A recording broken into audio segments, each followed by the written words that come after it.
말씀을 나누기에 앞서서 먼저 감사 인사를 드리려고 합니다. 부족한 종이 지난 화요일 날 목사 안수를 받게 되었습니다. 정말로 잘난 것 하나 없고 아무것도 아닌 존재인데 정말로 주님의 은혜이고 선원인들의 기도로 목사 안수를 받게 되었습니다. 그래서 위로는 하나님 나라와 그리고 아래로는 주께서 세우신 이 교회를 위해서 지사 충성하여 교회를 열심히 섬기도록 하겠습니다.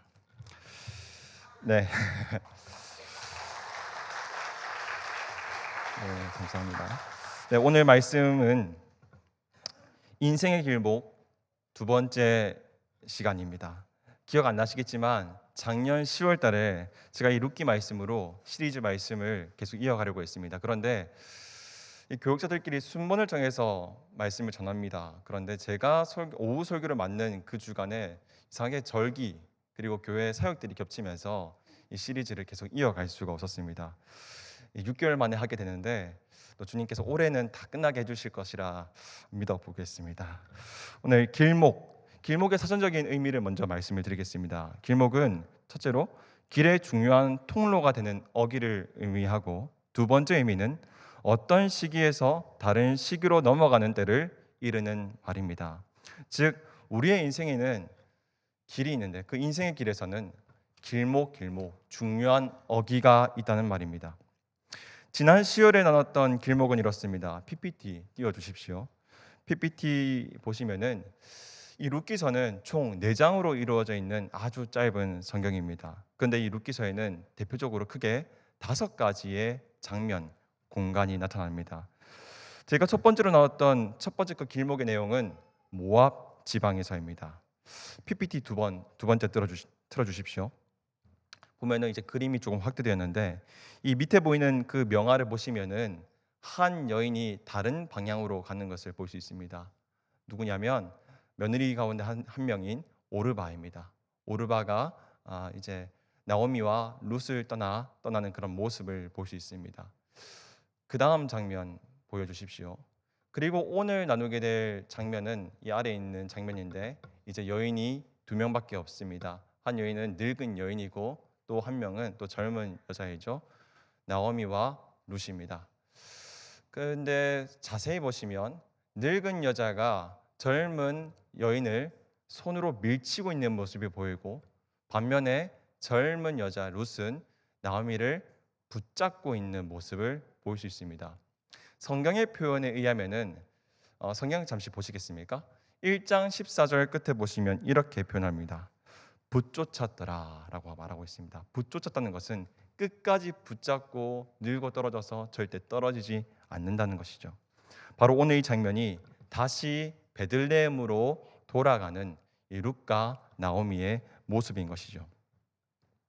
오늘 본문은 계속 걸어가는 모습들이 계속 이어지고 있습니다. 여러분, 베들레헴은 어떤 장소일까요? 단순히 회복의 장소일까요? 사실 나오미에게 이 베들레헴은 도피처와 같은 곳이고 또는 피난처와 같은 곳일 것입니다. 또 다른 의미로는 이 베들레헴은 교회라고 말할 수도 있을 것입니다. 교회를 떠나 세상 속에 살다가 모든 것을 잃고 다시 원점이 되었을 때, 그때 주님께로 돌아오는 것이죠. 사실 나오미는 다시 베들레헴으로 돌아가는 것도 부끄러웠을지 모르겠습니다.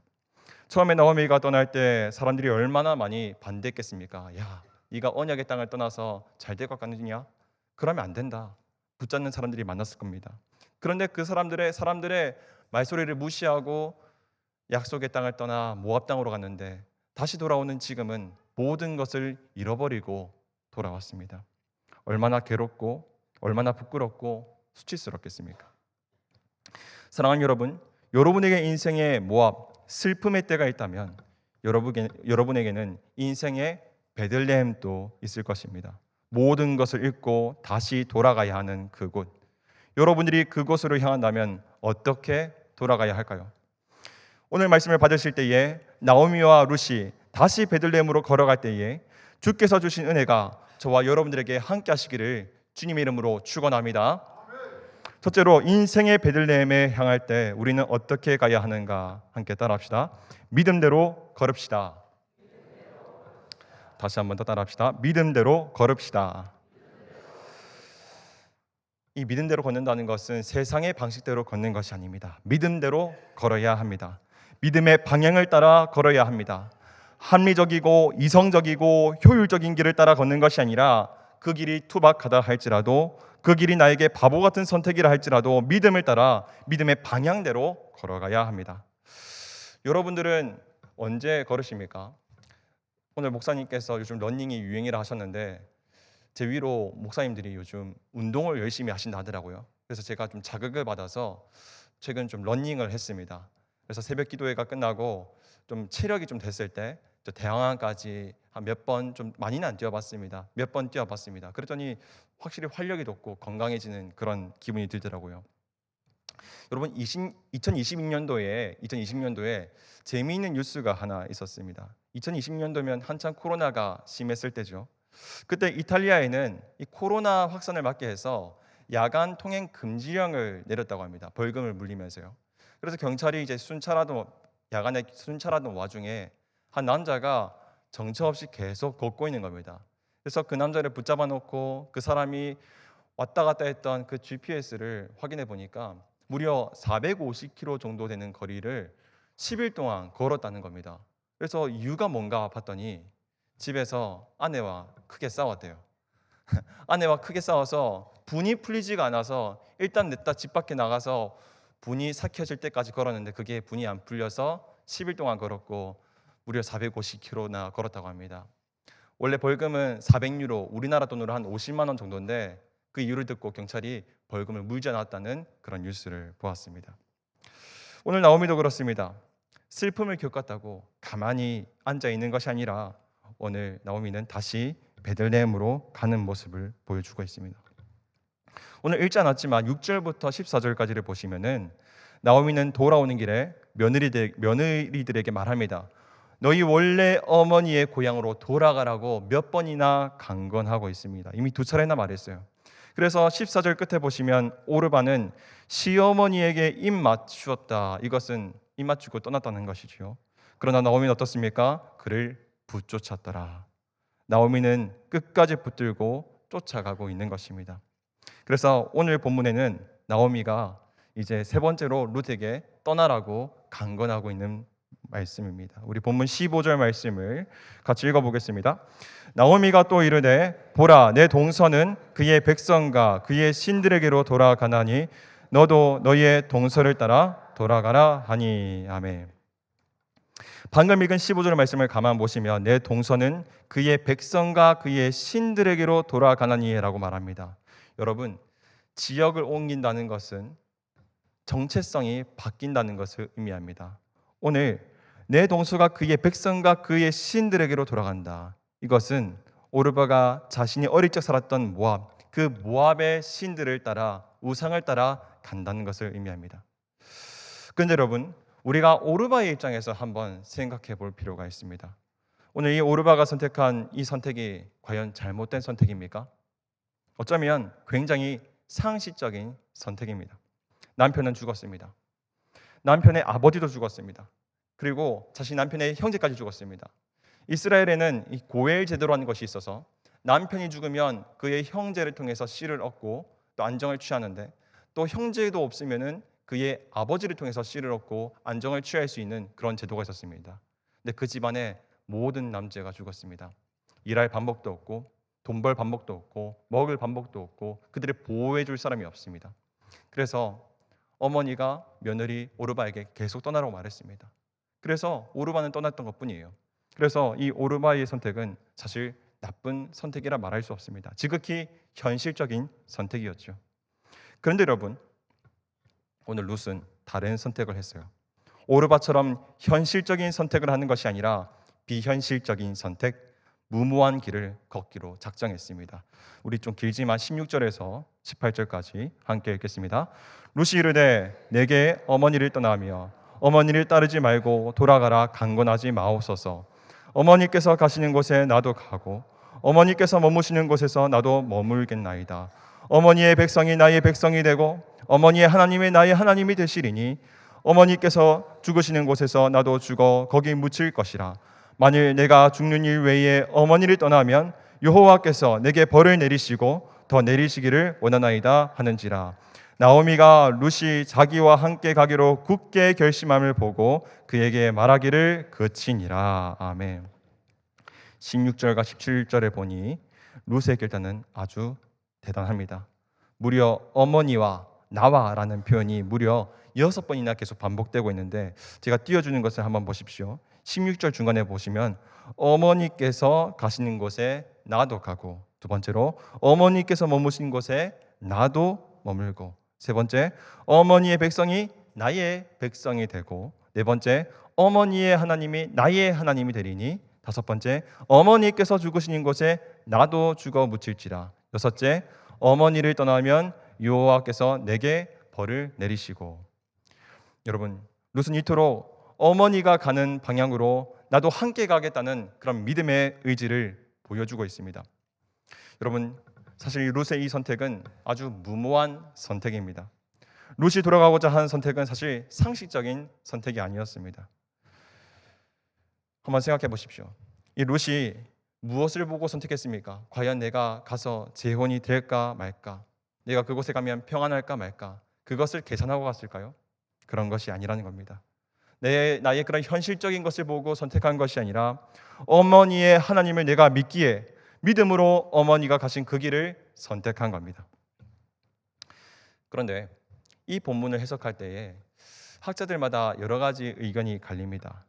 어떤 학자들은 룻이 이 베들레헴으로 돌아간 이유가 하나님을 향한 믿음 때문이 아니라 단순히 어머니를 향한 효심, 그런 것 때문에 돌아간 것이다 주장하는 분들이 있어요. 근데 저는 개인적으로 이 말씀을 주의해 갖고 연구해 볼 때에 룻이 베들레헴으로 돌아간 이유는 이 효심이란 말도 사실 틀린 말은 아니지만 분명한 것은 하나님을 향한 믿음이 있었다. 저는 분명히 확신합니다. 오늘 본문의 구조에서 명확하게 그것이 드러납니다.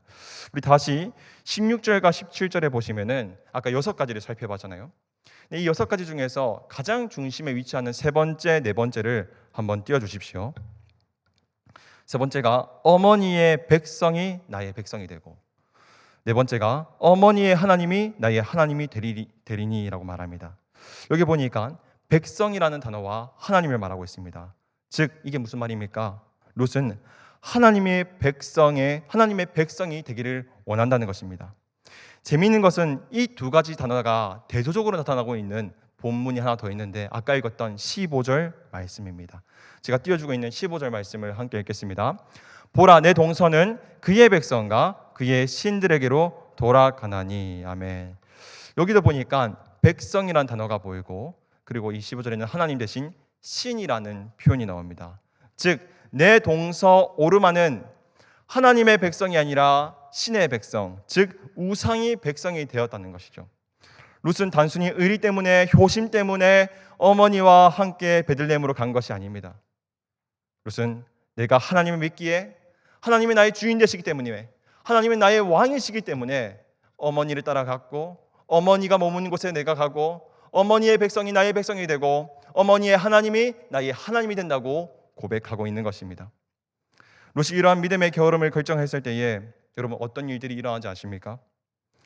룻이 이런 믿음의 걸음을 선택했을 때에 영적인 주도권이 이방인이었던 과부에 불과했던 이 룻에게 넘어오기 시작했다는 것입니다.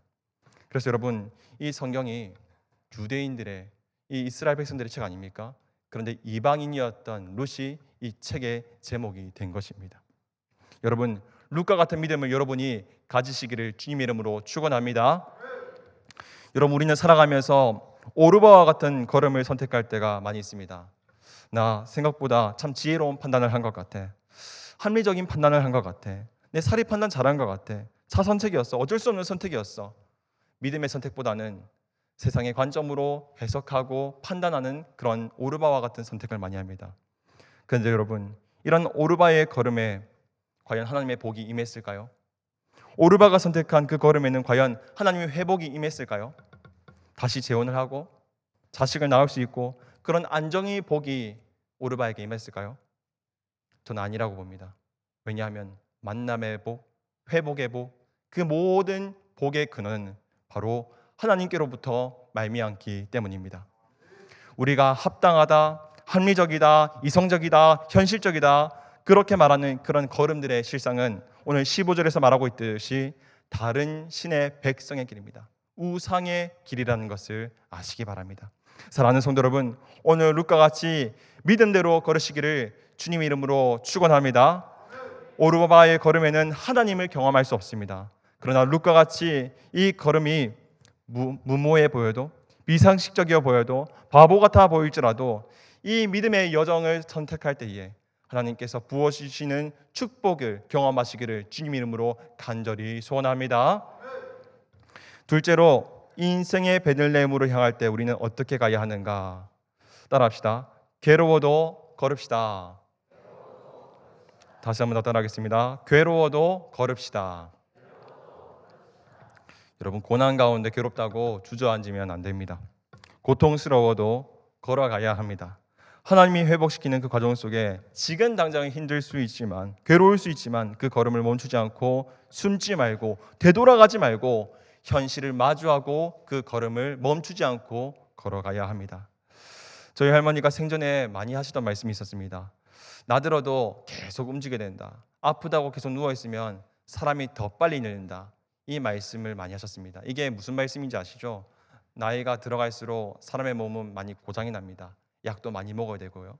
근데 그렇다고 계속 누워있게 되면 더 빨리 늙는다는 그런 말이죠. 오늘 나오미는 늙었습니다.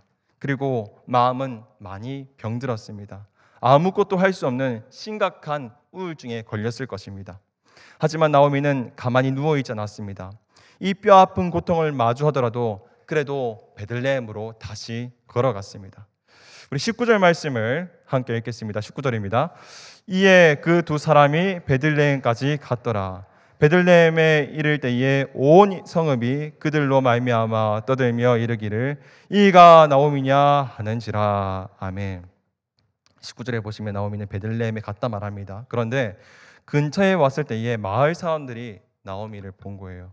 나오미로 말미암아 떠들며 말합니다. 야, 이 사람이 나오미가 맞느냐? 말합니다. 여러분들은 이 말씀을 읽을 때 이것이 어떤 뉘앙스로 보이십니까? 진심 어린 걱정으로 보이십니까? 아니면 조롱으로 보이십니까? 최근에 뉴스를 보니 우리나라에 불이 참 많이 나더라고요. 우리 울산만 하더라도 제가 아는 것만 작년부터 우리 울산에 5번 이상 큰 화재가 났던 걸로 기억하고 있습니다. 나쁜 소식들은 금방금방 뉴스를 통해서 사람들의 입을 통해서 퍼지더라고요. 교회도 마찬가지입니다. 교회에서 좋은 소식, 미담은 천천히 퍼지는데 교회에서 벌어지는 나쁜 소식들, 안타까운 소식들은 금방금방 사람의 입을 통해서 퍼지게 됩니다. 그런데 문제는 이런 아픈 소식을 들었을 때에 이런 사람들이 있어요. 저봐, 내가 저럴 줄 알았다. 저렇게 사니까 벌 받지. 당사자 앞에서는 그렇게 말하지 않아도 뒤에서는 그렇게 말하는 사람들이 있다는 겁니다. 왜 그럴까요? 이게 어쩌면 우리 동양인들의 특성일 수도 있습니다. 특히 우리 대한민국 사람들은 시대가 많이 발전됐다고 하지만 이 DNA 자체가 이 유교적인 문화들이 있습니다. 그래서 인과응보의 원리로 그런 문제들을 바라보는, 해석하는 그런 시선들이 있습니다. 아무리 신앙이 좋은 그리스도인이라 할지라도 문제 앞에서, 고통 속에서 그 고난을 해석하는 것이 내가 죄를 지어서 그런 것은 아닐까? 저 사람이 그것을 당한 것은 죄 때문에 그럴 거야 라는 인과응보의 원리로 해석을 하는 것이죠. 그래서 거봐라, 내가 말했지, 내가 저 사람 이미 다 알아봤다, 이런 식으로 말하는 것이죠. 그런데 이것이 우리만 그런 것이 아니라 이스라엘 사람들도 똑같다는 겁니다. 이런 인과응보의 사고가 머리 깊숙이 사고하고 있어요. 욥의 세 친구가 대표적이죠. 욥이 고난을 당했을 때 욥의 친구들은 욥에게 찾아와서 위로를 합니다. 근데 나쁜 사람 아닙니다. 좋은 사람이었어요. 욥이 고난을 당했을 때 일주일 동안 아무 말도 하지 않고 그저 기다려주면서 위로해줬다 말하거든요. 근데 문제는 7일이 지나고 나서 욥에게 지옥이 시작됐습니다. 그 친구들이 도덕적인 말로 인과응보의 원리로 욥에게 교훈하기 시작하는 겁니다. 욥 봐라, 네가 하나님 앞에서 죄를 지었으니까 그렇게 벌 받는 거야. 네 아들들이 왜 죽었겠노? 네 딸들이 왜 죽었겠노? 네 하인들이 왜 죽었겠노? 네 재산들이 왜 다 사라졌겠노? 네가 하나님 앞에 죄를 지었기 때문이다. 봐라, 하나님께서는 네 시작은 미약했지만 나중은 창대하게 할 거야. 네 지금 힘들지만 나중 되면 하나님께서 회개하면은 다 회복시키신다니까. 회개해. 네가 잘못했잖아. 이렇게 말하는 겁니다. 이 말을 듣고 있는 욥에게는 어떤 마음이 들었겠습니까? 아마 속된 말로 속이 미칠 것 같았을 겁니다. 그래서 욥은 이렇게 말하면서 애통을 합니다. 욥기 17장 6절 말씀 같이 읽어보겠습니다. 하나님이 나를 백성의 속단거리가 되게 하시니 그들이 내 얼굴에 침을 뱉는구나. 아멘. 욥의 고통이 다른 사람들에게 속단거리가 되고 욥의 그런 고통이 이야기거리가 됐다는 겁니다. 여러분, 이게 내 입장이 된다 생각해 보십시오. 얼마나 끔찍한 일입니까? 나의 슬픔이 사람들의 말에 오르내리고 나의 고통이 사람들에게 조롱거리가 되고 나의 말 못할 어려움이 그 사람들에게는 쟤처럼 살면 이렇게 된다, 인과응보의 속단거리가 되니 얼마나 괴로운 일이 되겠습니까? 그런데 이러한 일들이 세상에서보다 교회 안에서 더 많이 일어나고 있다는 사실입니다. 이런 말 하는 사람들이 있습니다. 야, 내가 저 사람 잘 아는데 그 사람이랑 친해지지 마라. 그 사람이랑 거리 둬라. 그 사람 이상한 사람이야. 내가 니를 위해서는 말이야. 그 사람이랑 섞여봐야 전혀 좋을 거 없다. 여러분, 이 말에서 어떤 것이 느껴지십니까? 교만이 느껴지지 않습니까? 감히 내가 하나님의 위치에 서서 사람을 판단하는 겁니다. 사람을 판단하고 사람을 정의하는 것은 하나님의 역할인데 그것이 사람이 그 자리에 올라가서 사람을 함부로 생각하고 말하는 겁니다. 여러분, 우리는 교회에서 가장 조심해야 될 사람, 그런 사람들은 사람을 함부로 판단하고 재단하는 사람입니다. 그런 사람들이 많이 모여있는 교회는 복음의 능력이 나타날 수가 없습니다. 복음의 능력은 죽었던 사람을 살리는 능력이 있는 것인데 그런 사람들이 가득한 교회는 하나님의 능력이, 복음의 능력이, 그리스도의 십자가의 능력이 일어날 수 없는 것입니다. 그러나 여러분, 그럼에도 불구하고 우리가 살아가는 이 세상은 그런 사람들을 아예 안 만날 수는 없습니다. 만날 수밖에 없는 겁니다. 다윗도 그렇습니다. 자신의 아들 압살롬이 반란을 일으켰을 때에 그래서 도망을 갔습니다. 다윗이 도망갈 때 그때 베냐민 사람 시므이가 다윗과 함께 도망가는 사람들을 향해서 돌을 던지면서 이렇게 말을 하는데요. 열왕기하 16장 7절에서 8절 말씀 함께 보겠습니다. 시므이가 저주하는 가운데 이와 같이 말하니라. 피를 흘린 자여, 사악한 자여, 가거라 가거라. 사울의 족속의 모든 피를 여호와께서 내게로 돌리셨도다. 그를 이어서 내가 왕이 되었으나 여호와께서 나라를 내 아들 압살롬의 손에 넘기셨도다. 보라, 너는 피를 흘린 자이므로 화를 자초하였느니라 하는지라. 아멘. 다윗을 향하여 이 피 흘린 자여, 이 사악한 자여, 가라. 이 성에서 빨리 나가라. 네가 그렇게 될 줄 알았다. 네가 그렇게 전쟁터에서 사람을 죽일 때부터 다 알아봤다. 네가 그 화를 자초했다면서 저주를 하는 겁니다. 여러분, 우리가 이 세상을 살아갈 때 우리의 기쁨을 진심으로 기뻐해주고 우리가 아플 때 진정으로 울어주는 사람, 그런 사람들이 만났으면 좋겠지만 우리가 살아가는 세상은 그런 사람들이 생각보다 많지 않습니다. 시므이와 같은 사람이 훨씬 더 많습니다. 우리는 근데 이런 어려운 가운데 어떻게 될까요? 우리는 그런 어려운 가운데 그 사람들의 말 가운데 흔들리는 것이 아니라 담담할 수 있는 그런 의연함도 우리에게 필요합니다. 그런데 우리는 괴롭더라도 딱 한 분에게 우리는 울어야 됩니다. 그분이 누구냐? 바로 우리 하나님입니다. 괴로워도 걸어가야 됩니다. 괴로워도 멈추지 말아야 됩니다. 괴로워도 되돌아가는 것이 아니라 하나님께로 돌아가야 되는 것입니다. 오늘 나오미도 그렇습니다. 사람들이 소리칩니다. 사람들이 수근수근거립니다. 그러나 괴롭더라도 하나님께 간구하며 하나님께 애통하며 하나님께 소리 지르면서 말을 합니다. 우리 20절과 21절 말씀 같이 읽어보겠습니다. 나오미가 그들에게 이르되 나를 나오미라 부르지 말고 나를 이는 전능자가 나를 심히 괴롭게 하였음이라. 내가 풍족하게 나갔더니 여호와께서 내게 비어 돌아오게 하셨느니라. 여호와께서 나를 징벌하셨고 정년자가 나를 괴롭게 하셨거늘 너희가 어찌 나를 나오미라 부르느냐 하니라. 아멘. 읽어보니까 나오미는 자신을 마라라고 부르라고 합니다. 나오미의 뜻은 즐거움인데 마라라는 뜻은 괴로움이라는 뜻이죠. 여러분, 한번 그 돌아가는 거리를, 그 길을 한번 상상해 봅시다. 베들레헴에서 먹고 살기 위해서 그 길을 떠나왔습니다. 그때는 남편과 두 아들과 함께 떠나왔습니다. 근데 돌아가는 그 걸음은 그 남자 세 명이 모두 죽고 없어요. 과부 둘이서 돌아올 뿐이었습니다. 얼마나 애처로울까요? 얼마나 슬플까요? 아무도 위로해 줄 수 없는 고통 가운데 그 길을 돌아왔을 겁니다. 아마 심각한 우울증에 빠진 상태로 눈물을 흘리면서 흐느끼며 돌아왔을 겁니다. 모압 땅에서 베들레헴까지 가는 거리는 약 120km 정도가 됩니다. 그런데 그 길이요, 평탄한 길이 아닙니다. 진짜 위험한 길이에요. 모압 땅 그 황야와 같은 그 광야길을 두 여인이 걸었어야 되고, 그리고 염해라는 곳을 지나야 됩니다. 그곳에는 약탈자가 정말 많은 길이에요. 그리고 염해를 지나고 나면은 베들레헴까지 올라가는 이 산길 골짜기로 올라가야 되는데, 여인이 그냥 올라갈 수 있는 그런 거리가 아닙니다. 이 두 여인이 얼마나 비참했겠습니까? 그래서 나오미는 자신을 더 이상 나오미라 부르지 말고 마라라고 불러라고 말하는 겁니다. 그런데 여러분, 나오미는 이 좌절과 탄식 속에서도 하나님을 찾고 있었다는 사실입니다. 우리 아까 읽었던 20절과 21절에 보시면은 이 나오미의 탄식 속에는 그래도 나의 고통에 하나님이 간섭하고 계시다는 고백이 담겨 있는데요. 한번 띄워주시겠습니까? 첫 번째로, 이는 전능자가 나를 심히 괴롭게 하셨습니다. 두 번째로, 여호와께서. 세 번째는 여호와께서. 네 번째도 전능자가. 이곳에서도 하나님이 나의 고통 속에서도 간섭하고 있다는 것을, 섭리하고 있다는 것을 말하고 있다는 것입니다. 나오미는 자신이 겪은 이 아픔이 너무나 고통스럽지만 그 고통 역시 하나님께 외치면서 나아가고 있습니다.